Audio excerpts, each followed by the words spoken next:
Hey friends, welcome to Homegrown Florida. I'm Patrina and today we are going to be making a bunch of really cool recipes, medicinal or herbal recipes that I've never done before, and I thought we could do them together. We have some successes, but we also have some failures. So let's start out with the first one, which is the calendula and lavender soaps.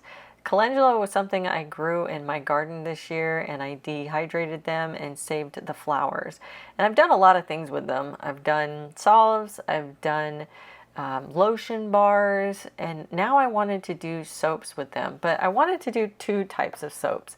Lavender has been something that I have just failed at being able to grow in my garden. I think it's like a climate thing. They just don't like our weather here in Florida.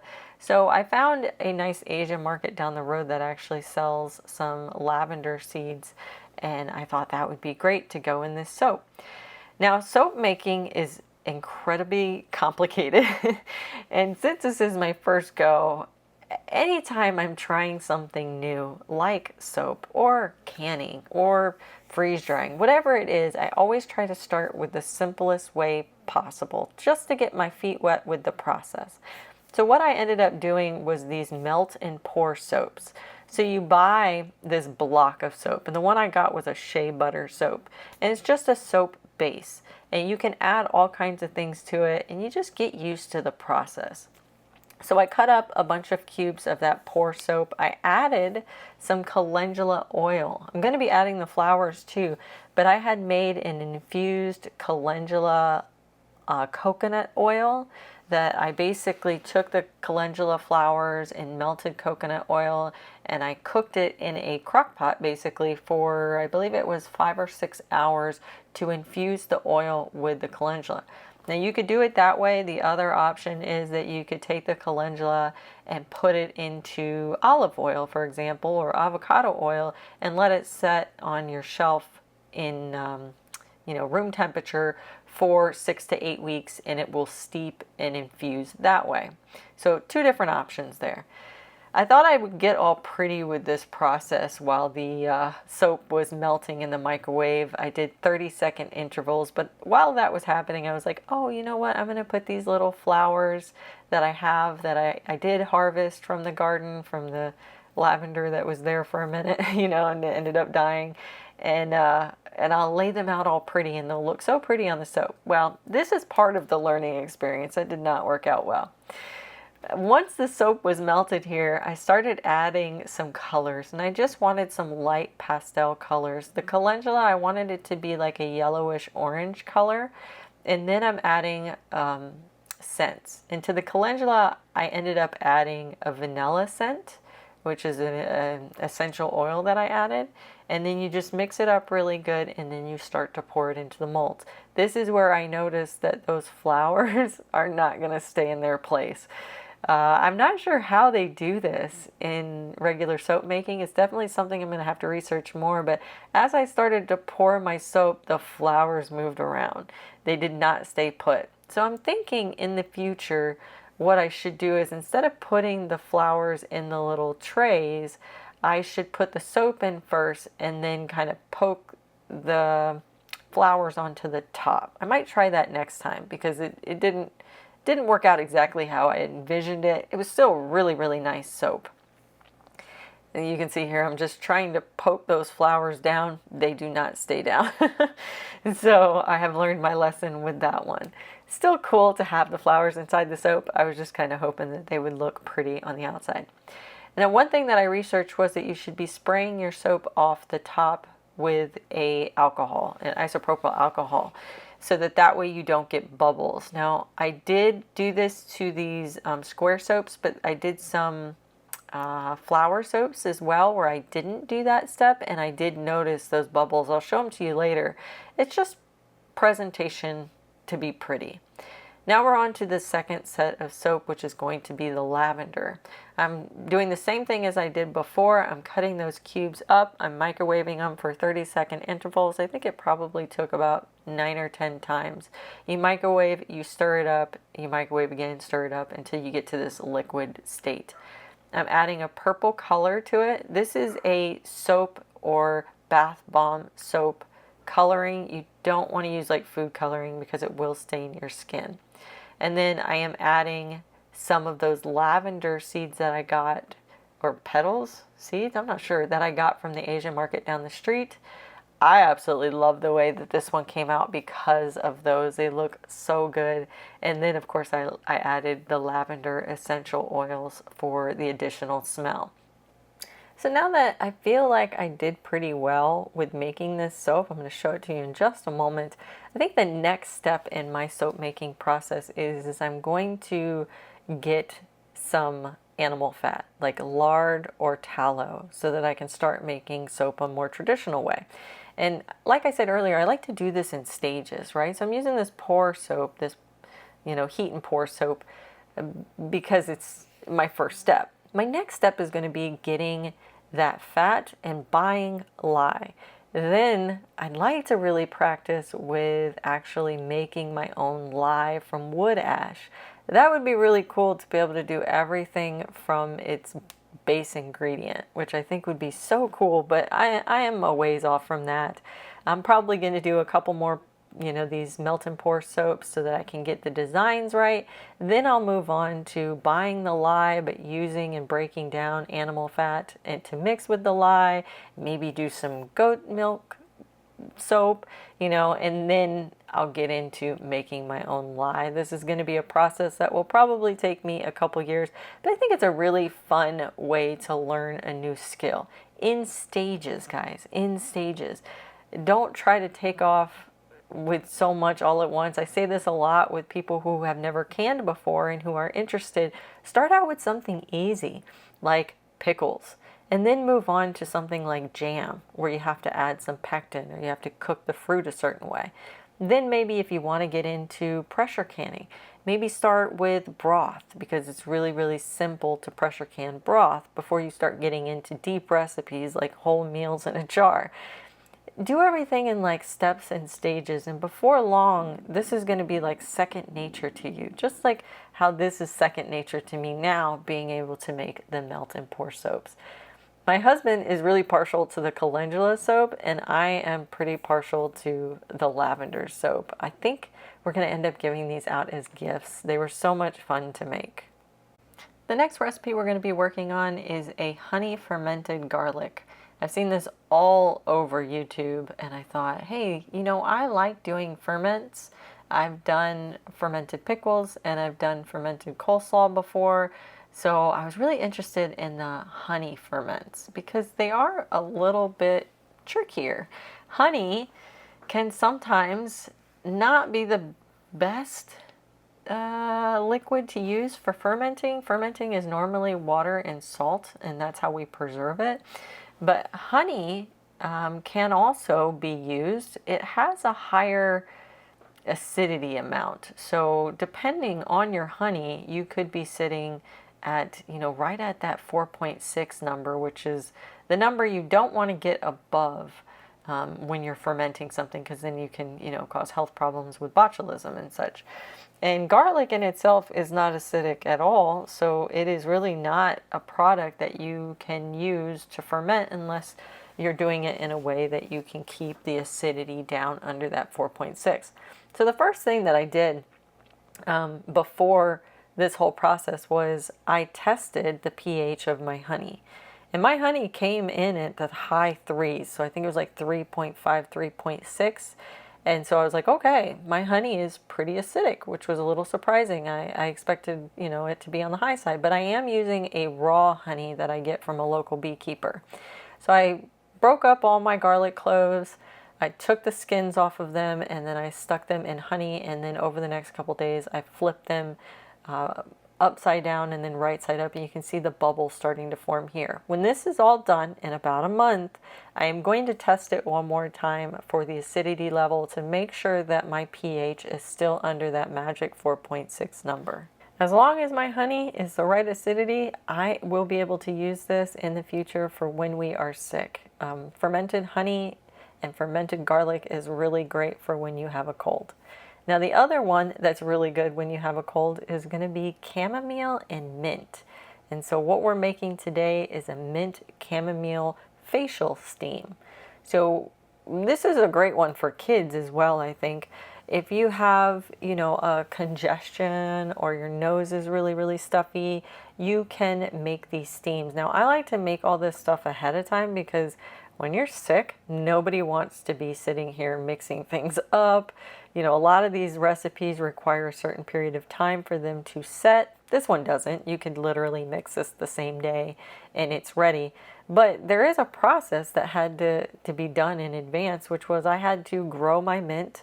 I harvested my mint. I freeze dried my mint. And then I broke it down into kind of a, not a powder, but I broke it down a bit in the jar. I picked my chamomile.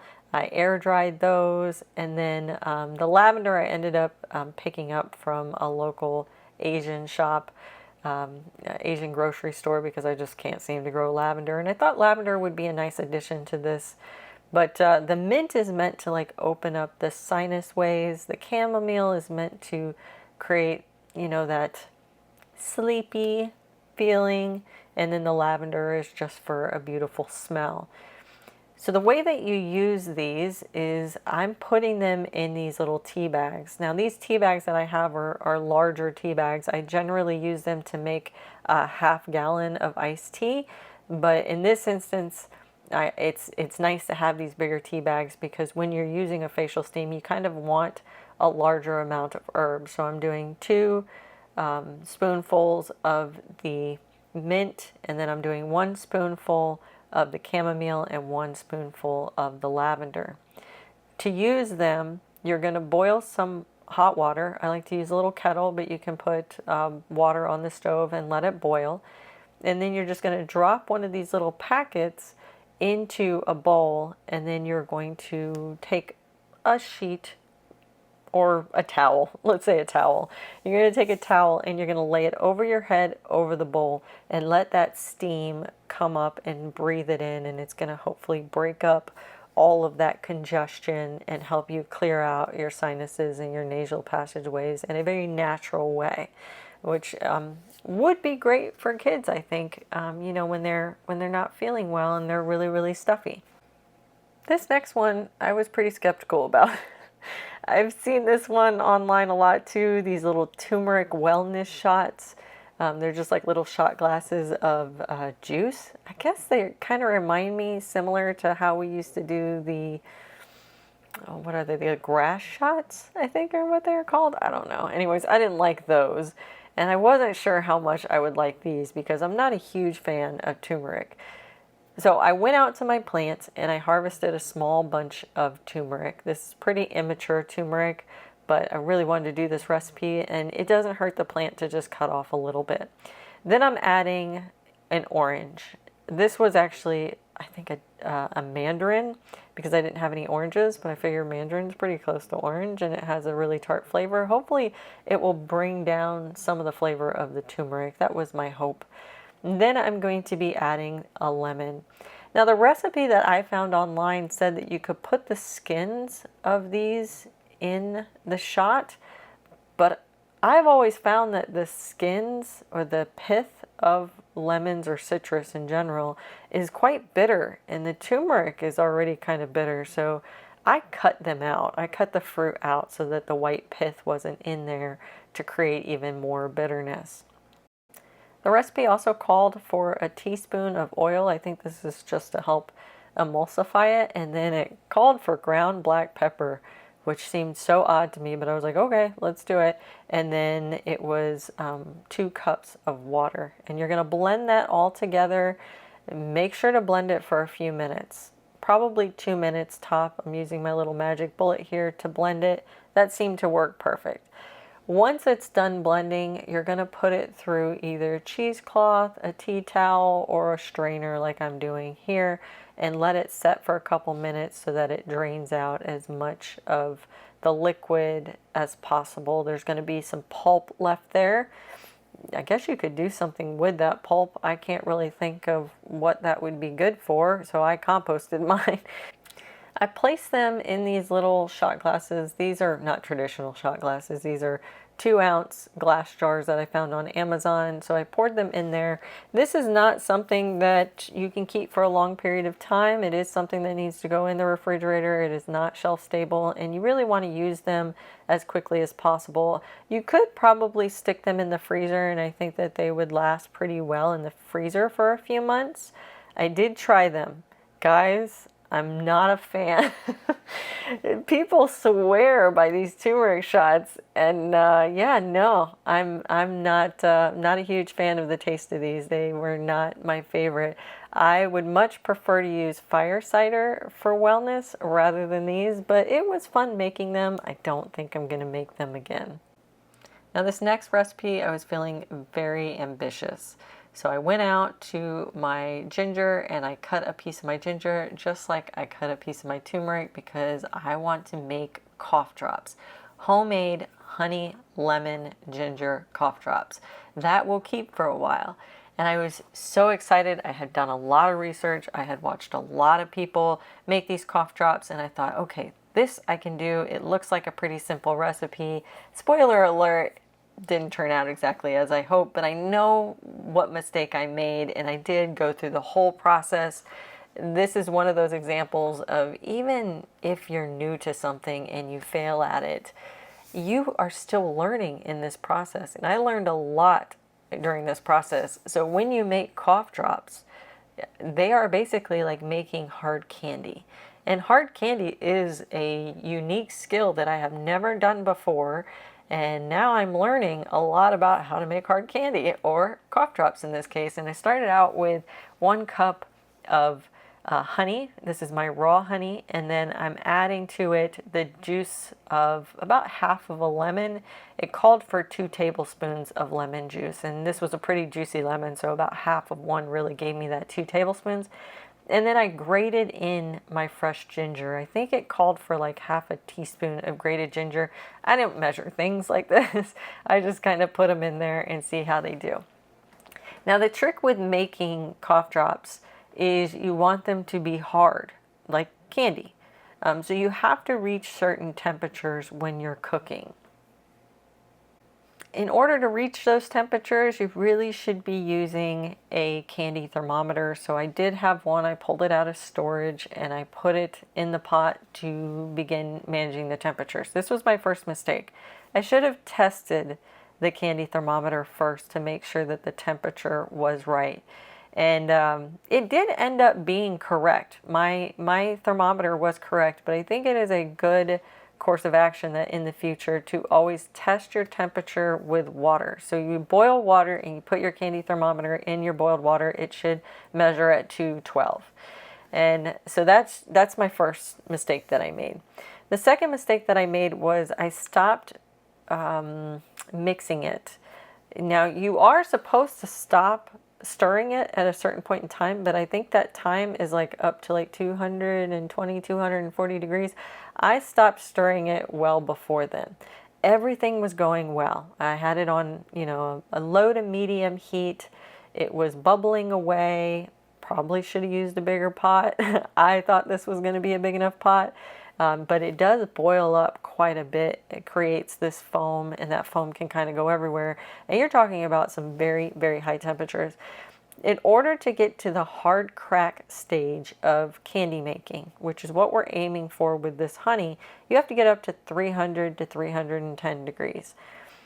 The thing that I majorly did wrong as part of this whole process of making these cough drops was I was doing great. The temperature was medium to low. I was monitoring it. It looks really good here. It's starting to get that caramelization. But right around the 260 degree mark, my sugar or my honey burned. And I could smell it burning. It was right here. And I realized that I think medium low is still too high. And I think I should have been stirring it the entire time until I got to that 240 degrees to keep it from burning on the bottom, because that's exactly what happened. And it wasn't even a lot of burning on the bottom. By the time I got it all out and cleaned it, I noticed that there really wasn't that much burnt on the bottom, but even a tiny bit will definitely hurt the flavor, and that's what ended up happening. But I knew it was burnt. I was like, I'm still going to go through the process. This is how you learn. So I started to pour them out. I think in the future I would definitely use silicone molds because I didn't get a proper shape here. I was really going for like little circles and they were kind of pouring everywhere. So maybe I poured it a little too soon because it was still hot and it was still runny. Maybe I could use silicone in the future, silicone molds, so that I get the proper shape that I want. They're very dark. They're not supposed to be this dark. They're supposed to be more of a caramel color. Proceeding on, you can either top your cough drops with sugar. I'm using powdered sugar here, or you can use cornstarch. I thought the powdered sugar would be good. Hey, maybe, you know, I was wrong at this point and they weren't burnt and this is how they were supposed to look. So I was like, hey, I'm just going to keep going and I will taste them when I get to the end. So you powder sugar all the top and then you flip them over and you powder sugar all the bottom. Once I got all the powdered sugar done, that's when I tried them, and yeah, they didn't taste good at all. They tasted just like burnt and bitter. It was unfortunate. It was a loss of a cup of sugar, but I now know how to make cough drops. I know now the mistake I made in that I definitely should have turned that temperature down to low and just really waited it out. Even at medium low, these cough drops took me sitting there monitoring them with a chair by the stove for 30 minutes. But I suspect when you're using something like honey, you really need to be at a low temperature and you really need to babysit them and let them sit and cook and get up to that 300-degree temperature. Probably close to an hour would be my guess. And I'm definitely going to be trying these again because I love the idea of a homemade cough drop that has the ginger and has the lemon and has the honey. I hope you had fun making these recipes with me today. We did this together for the first time. Some work out well, some we find out we don't like, and some unfortunately were failures, but we have learned a lot through this process and I hope you enjoyed watching them. Thanks so much for hanging out with me today. If you enjoy making your own medicinal recipes and your herbal recipes, I have a whole playlist that goes through all the different ones that I've made in the past, from tinctures to salves to fire cider, all cool things. Make sure to check that out and subscribe so that you can see all my future videos.